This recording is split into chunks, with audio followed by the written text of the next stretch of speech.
Bonsoir à tous et bienvenue dans le Flash Info de ce lundi 11 décembre 2023. Un studio de télévision dénommé Rekia Madougou a été inauguré le dimanche 10 décembre 2023 au siège régional du groupe de presse Le Béninois Libéré à Parakou.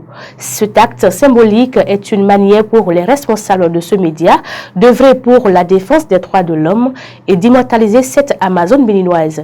Selon le directeur régional du Septentrion du groupe de presse Le Béninois Libéré, Arnaud Kofi Koumondi, c'est aussi ça, le combat pour la liberté d'expression, d'opinion, la justice, le vivre ensemble et surtout l'union des fils et filles du pays pour participer ensemble à la construction du Bénin. Mieux, quand vous n'avez pas à éteindre le feu sur la case de votre voisin, n'oubliez pas que la vôtre est à côté. À l'en croire, l'inauguration de ce studio est loin d'être une action politique, mais un appel fort à la réconciliation et au pardon. Le samedi 9 et dimanche 10 décembre 2023, une délégation du bloc républicain de la 8e circonscription électorale était au contact des militants du PRR Ndali. Il était question pour cette délégation conduite par le ministre Samo Seydou Adambi d'exprimer la gratitude du parti à l'endroit des militants pour avoir contribué à faire élire leurs représentants à l'Assemblée nationale. Occasion pour les militants de la commune de Ndali d'exprimer des préoccupations dans le domaine de l'électricité, de l'eau, des infrastructures routières, la commercialisation du soja et bien d'autres.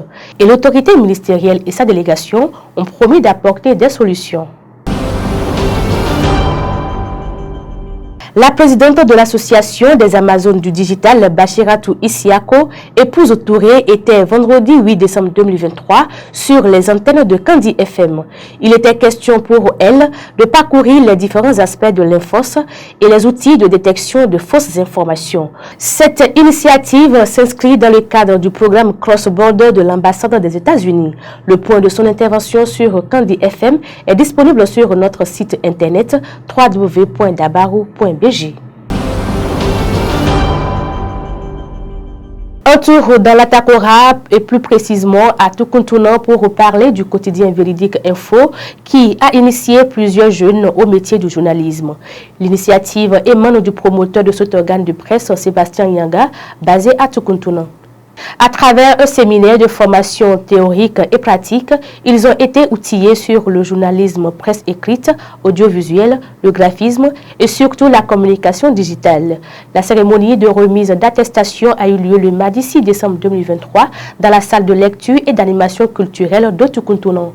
Sébastien Yaga a exprimé sa gratitude à l'endroit de tous les acteurs qui ont contribué à la réussite de ce séminaire de formation.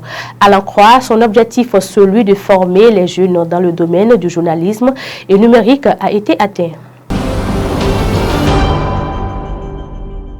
Hors de nos frontières à présent, Théo Anastasie Boukor est désormais docteur en médecine, option pédiatrie. Elle a soutenu sa thèse de doctorat d'État le 7 décembre 2023 à l'université Joseph Kizerbo de Ouagadougou au Burkina Faso sur le thème « Profil de la prématurité dans le service de pédiatrie du centre hospitalier universitaire de Bogodogo du 1er juillet 2021 au 31 juillet 2022.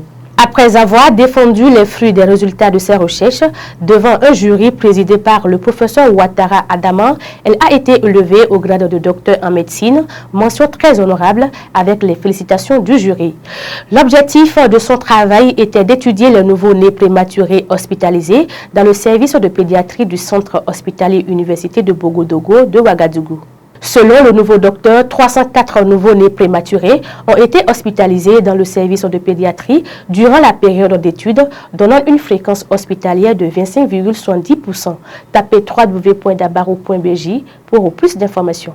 C'est la fin de ce Flash Info. Mesdames et messieurs, merci de votre aimable attention. Merci à l'équipe de réalisation. Très bonne semaine à chacun et à tous.